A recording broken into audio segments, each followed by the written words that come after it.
Prevention is better than the cure. Simple storage maintenance and monitoring will help maximise efficiency and minimise the long-term costs associated with on-farm storages. Erosion, wave action, wetting and drying cycles can all compromise the integrity of on-farm storages. Whether it's a reduction in wall height, width or batter shape, ultimately it may result in the failure of a storage.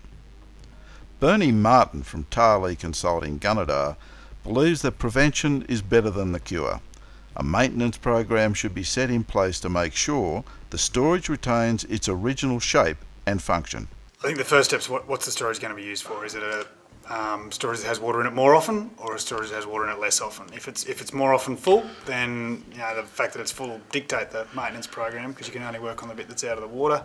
So you might leave it with some light vegetation cover on there. Storages that are dry for long periods of time need to be, I believe, are best maintained with no weeds internally. Obviously, some of them are periodically cropped, or opportunity cropped, I guess you'd say, and that's fine. But the banks should be maintained bare so they can be graded or lightly tilled, and that grading operation can help move the dirt back to the top.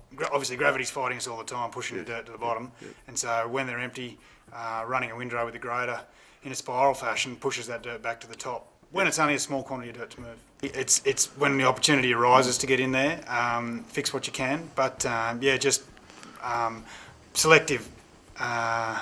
selecting the plants that are growing, possibly to the extent that you can, to avoid deep-rooted plants that are going to cause the bank to crack.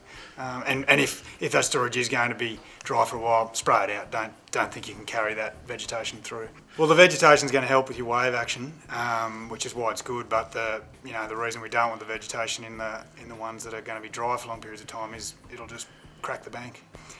The losses from weeds inside the storage is also significant in a wet up situation, that first fill. You can lose up to 3 megalitres per hectare of storage area in your first fill if you've let it dry out to bone dry to full extent of the root zone. So I think that's another plus, I guess, for maintaining them bare. Obviously there's costs in maintaining them bare, but that's the reward, is a reduced wet up loss. I think it's important in the unregulated systems and coming off a significant dry period into some good runs in our streams like we've just had, that people are careful filling their storages that have been dry for a while.